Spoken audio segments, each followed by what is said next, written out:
Imagine pouring out an entire year's salary in a single moment, and then Jesus tells you it's the best thing you could ever do. This story is about a woman named Mary who broke an alabaster jar of very expensive ointment to anoint Jesus. An act that looked so wasteful to others, but was honored by Jesus as a true show of devotion to him. Jesus and the disciples were in Bethany at the house of Simon the leper. Mary was the sister of Lazarus, who Jesus had previously risen from the dead, and she brought Jesus a very expensive gift. She came to Jesus with an alabaster flask filled with an extremely costly oil of spikenard. She took the flask, she broke it, and she poured it on Jesus' head. Now this was an extravagant display of devotion to Jesus. Back then, spices and ointments were used as investments because they were small and portable and easy to sell. And only the best ointments were preserved in an alabaster flask. So this suggests what Mary had was a family heirloom and passed down from one generation to the next. Mark's wording in this passage indicates that she broke the alabaster flask and poured the entire contents onto Jesus' head. To everyone else, this seemed like a huge waste, but she knew exactly what she was doing.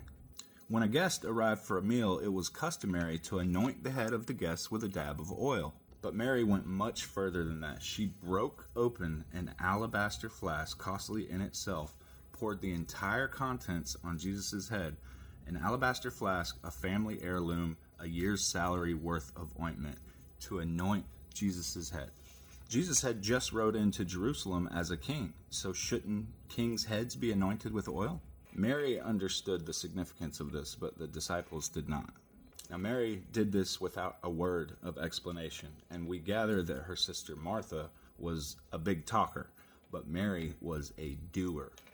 She didn't announce what she was going to do, she didn't describe it as she was doing it, nor did she explain it after she did it. She simply did it.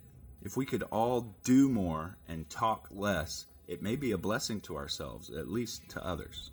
We should labor in our service to the Lord to be more and more hidden. As much as we have the proud desire to catch the eye of man, we should endeavor to avoid that. When Mary was finished, she didn't look at the disciples and ask their opinion of what she did, and we should rise above such idle dependence on what man's opinion of us is. What does it matter what your fellow servant thinks? To your own master you stand or fall. If you do a good thing, do it again, and don't depend on the validation of man for it. That is the best advice I can give to a friend who is so elated in their own success. So much remains to be accomplished that we have no time to consider what has been done. So just think, what are some things that you can privately do to honor God? Something that will honor God without any outside validation from family or friends. If we honor God in this way, it shows him our true love and devotion to him, which is one of the best gifts we can give God. Can I get an amen? Share this with some family and friends that need to hear it.